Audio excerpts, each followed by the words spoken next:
నవ్వడం ఒక భోగం, నవ్వించడం ఒక యోగం, నవ్వలేకపోవడం ఒక రోగం అన్నాడు ఓ సినీ కవి. ఎవరైనా తెలిసిన వారు ఎదురైనప్పుడు పలకరించేది నవ్వుతోనే, తెలియని వారిని పరిచయం చేసుకునేది చిరునవ్వుతోనే. పేరుకే చిరునవ్వు, కానీ అది అచిరకాలం అక్షయంగా కొనసాగాలని కోరుకునే నవ్వు. ఆ నవ్వులోనూ ఎన్నో రకాలు. ముసిముసి నవ్వు, మురిపెపు నవ్వు, మంచి నవ్వు, మందహాసం, వెకిలి నవ్వు, వెటకారపు నవ్వు, అట్టహాసం, వికటపు నవ్వు, వికటాట్టహాసం, ఇలా ఎన్నో ఉన్నా ప్రస్తుతం అన్ని రకాల నవ్వులు తగ్గిపోతుండటం ఆందోళన కలిగిస్తోంది.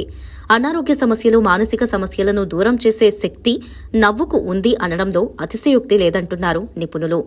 నవ్వడం ద్వారా రక్తనాళాలు కాస్త వ్యాకోచిస్తాయని, తద్వారా రక్త ప్రసరణ బాగా జరిగి గుండె ఆరోగ్యం మెరుగుపడుతుందంటున్నారు నిపుణులు. ఎంత నవ్వితే నొప్పిని భరించే శక్తి అంతలా పెరుగుతుందని ఇటీవల నిర్వహించిన కొన్ని అధ్యయనాల్లో రుజువయ్యింది. నవ్వే క్రమంలో న్యాచురల్ పెయిన్ కిల్లర్గా భావించే ఎండోర్ఫిన్లు మన శరీరంలో విడుదలవడమే ఇందుకు కారణమంటున్నారు నిపుణులు. తిరిగి మన ఎవరు నవ్వలేని రోజుల్లో కూడా మదన్ కటారియా గారు 30 ఏళ్ళ నాటిగా ఈ కార్యక్రమం బొంబాయిలో స్టార్ట్ చేశారు. అలాగే అది దినదినాభివృద్ధి అందరూ కూడా మన ప్రపంచం మొత్తం కూడా అలాగా చేసి ఆయన స్ఫూర్తితోనే మనం అందరం నడవటం మొదలెట్టాము. నా చేయటం వాళ్ళు ఇప్పుడు ఆరోగ్యం కోసం అందరూ కూడా నవ్వితే చాలా మెడికల్గా ప్రూవ్ అయిందండి. ఇప్పుడు ప్రతి ఒక్కరు కూడా నవ్వితే హెల్త్గా కూడా బ్రహ్మాండంగా ఉంటారని అందరూ కూడా మన ప్రూవ్ చేసినందుకు అందరూ మన హక్కులను కూడా అందరూ నవ్వి చేద్దామండి. నవ్వడం ద్వారా అందరికీ ఆరోగ్యం పెంపొందించాలన్న ఉద్దేశంతో ఐక్యరాజ్య సమితి ప్రతి ఏటా మే 1వ ఆదివారం నాడు ప్రపంచ నవ్వుల దినోత్సవాన్ని నిర్వహిస్తుంది.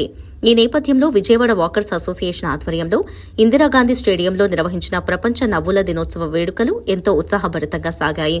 ఈ సందర్భంగా స్టేడియం ప్రాంగణంలో బ్యానర్లు ప్రదర్శిస్తూ ర్యాలీ చేశారు. సందర్భంగా ప్రాంతీయ వ్యవస్థాపకులు తొండెపు వెంకట హనుమంతరావు మాట్లాడుతూ నేటి మోడ్రన్ యుగంలో ప్రజలు మనసారా నవ్వడం మానేశారని విచారం వ్యక్తం చేశారు.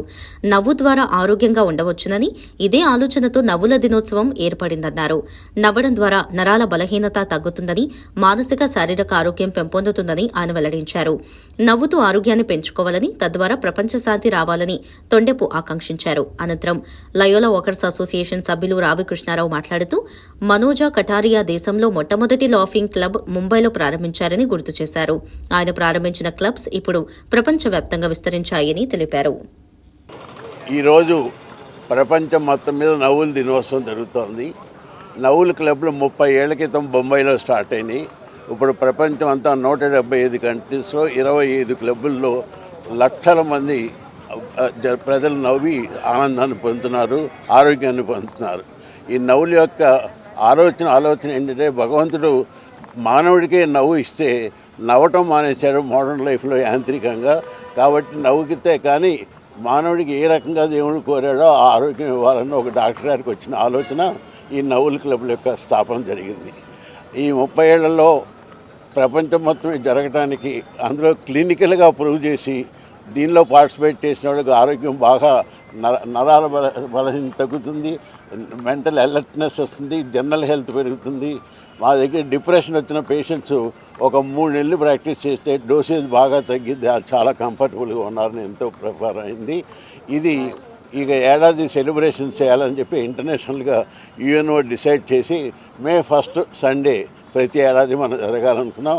ఆ సెలబ్రేషన్స్ నేను ఒక 15-20 ఏళ్ళ బట్టి లాఫింగ్ క్లబ్స్లో పార్టిసిపేట్ చేస్తూ మన ఆంధ్ర ఏరియాలో మనం నెంబర్ ఆఫ్ క్లబ్స్ పెట్టాం. మన విజయవాడ లాఫింగ్ క్లబ్బు, మాసవరంలో, ఎస్ఆర్ఆర్ కాలేజీలో, తర్వాత ఎన్ఎస్ఎంలో, అనేక చోట్ల వాకర్స్ క్లబ్స్ ఓపెన్ గ్రౌండ్లో ఉంటాయి. కాబట్టి అక్కడే అందరూ కలిసి నవ్వటం అనేది కుదురుతుందనే ఏర్పాటు జరుగుతోంది. అవి సక్సెస్ఫుల్గా జరుగుతున్నాయి. ఇక్కడ మనం 15-20 ఏళ్ళ బట్టి ఈ సెలబ్రేషన్స్ చేస్తున్నాం. ఈ సెలబ్రేషన్స్లో నవ్వుతూ ఆనందంగా ఉండి ఆరోగ్యాన్ని పెంచుకొని ప్రపంచ శాంతి రావాలని చెప్పి ఈ గురుగారి యొక్క ఆలోచన.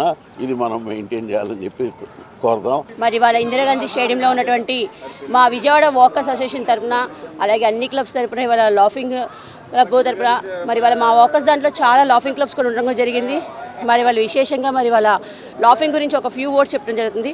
1995లో నవ్వే యోగా ప్రారంభించిన ముంబైలో చెందిన వైద్యుడు గురు గ్లిబింగ్ అనే డాక్టర్ గారు ఈ దినోత్సవాన్ని ఏర్పాటు చేశారు.